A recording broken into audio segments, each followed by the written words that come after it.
ಇಂದು ದಿನಾಂಕ 22/7/2026 ಸಚೇತನ ಕಾರ್ಯಕ್ರಮವನ್ನು 6ನೇ ತರಗತಿ ವಿದ್ಯಾರ್ಥಿನಿಯರು ನಡೆಸಿಕೊಡುತ್ತಿದ್ದಾರೆ. ನಮ್ಮ ಜಿಲ್ಲೆಯ ಪರಿಚಯ ಮತ್ತು ಮಹತ್ವ. ನಮ್ಮ ರಾಜ್ಯ ಕರ್ನಾಟಕದಲ್ಲಿ ಒಟ್ಟು 31 ಜಿಲ್ಲೆಗಳಿವೆ. ಅವುಗಳಲ್ಲಿ ನಮ್ಮ ಜಿಲ್ಲೆಯಾದ ವಿಜಯಪುರವು ಒಂದಾಗಿದೆ. ಇದು ಕರ್ನಾಟಕದ ಉತ್ತರ ಭಾಗದಲ್ಲಿರುವ ಐತಿಹಾಸಿಕ ಜಿಲ್ಲೆಯಾಗಿದೆ. ಆದಿಲ್ಶಾಹಿ ಅರಸರ ಪರಂಪರೆಯಿಂದ ವಿಶ್ವ ಪ್ರಸಿದ್ಧವಾಗಿದೆ. 2014ರಲ್ಲಿ ವಿಜಯಪುರ ಜಿಲ್ಲೆಯ ಹೆಸರನ್ನು ವಿಜಯಪುರ ಎಂದು ಬದಲಾಯಿಸಲಾಯಿತು. ವಿಜಯಪುರವನ್ನು ಗುಮ್ಮಟಗಳ ನಗರ ಅಥವಾ ಗುಮ್ಮಟ ನಗರಿ ಮತ್ತು ಸ್ಮಾರಕಗಳ ನಗರ ಎಂದು ಕರೆಯುತ್ತಾರೆ.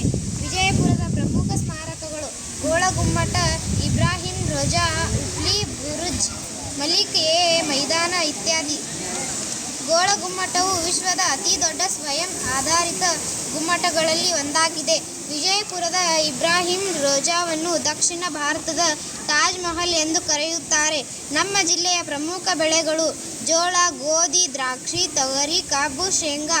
ವಿಜಯಪುರ ಜಿಲ್ಲೆಯ ಆಲಮಟ್ಟಿ ಸ್ಥಳದಲ್ಲಿ ಕೃಷ್ಣಾ ನದಿಗೆ ಲಾಲ್ ಬಹದ್ದೂರ್ ಶಾಸ್ತ್ರಿ ಜಲಾಶಯ ನಿರ್ಮಿಸಲಾಗಿದೆ. 12ನೇ ಶತಮಾನದ ಮಹಾನ್ ಸಮಾಜ ಸುಧಾಕರ ವಿಶ್ವಗುರು ಬಸವಣ್ಣನವರು ನಮ್ಮ ಜಿಲ್ಲೆಯವರು. ಹಾಗಾಗಿ ವಿಜಯಪುರವನ್ನು ಬಸವನಾಡು ಎಂದು ಕರೆಯುತ್ತಾರೆ. ನವರಸಪುರ ಉತ್ಸವಕ್ಕೆ ನಮ್ಮ ಜಿಲ್ಲೆ ಪ್ರಸಿದ್ಧಿಯಾಗಿದೆ.